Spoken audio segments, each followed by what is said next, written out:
Hey, Dr. Jason here, board certified naturopath. I want to talk to you today about bread. It is a yummy, scrumptious food, right? And we all, I don't care, even if you are a carnivore, you probably love yourself some bread, some toast with some butter on it, some, sandwiches and subs and whatever. But we got to be careful, okay? We got to be careful. Bread is not what it used to be, okay? Bread is a highly refined, processed hunk of basically sugar. That's what it is. Let's talk about that. We're told, especially back in 80s and 90s with nutrition and dietetics, that complex is better than simple. You probably heard that, right? Complex carbs is better than simple carbs. Well, what does that actually mean? A complex carbohydrate is simply the plant has taken sugar molecules and hooked them together, creating a polysaccharide, okay? And then it made a chain of those. So think of a chain of a bunch of sugar units hooked together. We know that as starch or complex carbohydrate, right? You consume that, and how come in your mouth complex carbs or starches taste bland? Well, that's because in our mouth the glucose units are still hooked together, and we start to break that down a little bit in the mouth. If you actually held some starch in your mouth like rice or potato or pasta for a while, it would actually start to turn sweet. It'd probably take a while. But anyway, we normally don't notice that, so we think, oh, it's complex. I've been told that for years. That's what these dietitians say. Okay, I think I'm good. Not so fast, okay? Bread is a whole bunch of complex carbohydrate, yes, but it's not the same as a whole food like rice, like potato, things like that, even legumes, okay? Beans, peas, lentils. So bread is going to break quickly apart into glucose units very rapidly. Now, can you slow that down? Certainly, with fiber, with protein, with fat, stuff like that, for sure, but still ends up being what's called very high glucose load in your body. So when you eat bread, you get all this starch that's quickly broken down and popped apart into a bunch of glucose units that goes to the liver, and our liver has to decide, what the heck am I going to do with this? If I can't burn it off, what does it have to do? It has to change that glucose into triglyceride to get prepared for where? Fat storage. So a lot of your bread is going to quickly go to fat storage because most of us are not elite athletes. We're not running marathons. We're not, active enough to burn it off readily. So that's one of the issues with bread. Another big thing is that most bread is made from wheat. Most of it. You can get gluten-free, but let's say what most people consume.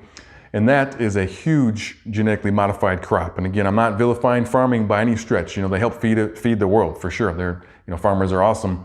However, we have to admit and we be honest with each other that modern farming has produced a very, I would call them frankenfoods, right? Very processed and overly adulterated foods. And one of those is wheat. Wheat is a GMO crop. It's gonna be heavily sprayed with pesticide, heavily.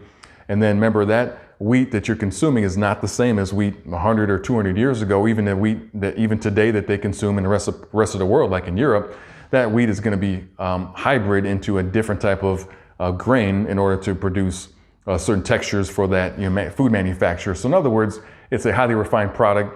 There's almost no fiber in it. In fact, your whole grains, when you see whole grain on the label, the USDA allows manufacturers to put 2% whole grains in that product and label it whole grain. So you're getting 98% really white flour. They also use caramel coloring a lot of times when you get wheat bread. It's not real wheat bread. Guys, it's going to be bread is dyed with caramel coloring, and you can look up caramel coloring. It's a pretty nasty little dude. It's actually, they take sugar and they scorch it with ammonia. So that sounds like something I want to consume, right? So anyway, bread is an issue. And then to add more insult to injury, bread has a lot of yeast in it. Now, yeast has been consumed for a long time, back in even biblical days, and before that they used yeast, to make bread, right? The problem is that so many people nowadays, especially a huge percentage of the patients that I test, have a huge problem with yeast overgrowth. So we're adding more yeast to the problem with yeast overgrowth, and unless you break that cycle, it's going to be really tough to heal your body. Okay, so that's just some of the things that bread is an issue with. Okay, I'm not saying it's the worst thing in the world, but you got to be careful with your bread. Now I will extend that to pasta, very similar, especially wheat-based pasta. I'll extend that to wraps, even though it's little thin, cute little looking things you can put stuff in. It's still bread, guys. Okay, let's not get it twisted there. Pita is still bread. I'm trying to think of other forms right now. I think I mentioned pasta, spaghettis, things like that. But anyway, pancakes, obviously, that stuff is still bread, no matter which way you slice it. And last thing I'll end with too is that all that low fiber, starchy kind of goo creates a glue in your gut, okay? full of gluten. Gluten destroys the gut. We can talk about that in another video, but gluten is really a huge health bomb for most people. But that sludgy type gunk will often stick to the inside of the intestine, creating impacted waste, and it really slows down motility. You're not going to be able to eliminate or poop as much. It's going to really cause a lot of problems. So I'd be really careful with consuming bread, frequently. And in fact, even your gluten-free breads, you got to be careful. Those are still made with potato starch, rice that's had the bran removed. So you're still getting, not a lot of health benefits from even gluten-free, although again, less gluten is better in my opinion for most people. So hopefully this was helpful. Kind of rethink the bread a little bit, try to replace it with more whole grain, other whole grains, maybe, sprouted oats there. You could go with brown rice, stuff like that. Just kind of rethink bread a little bit, and hopefully this helps you out. Have a great day. Take care.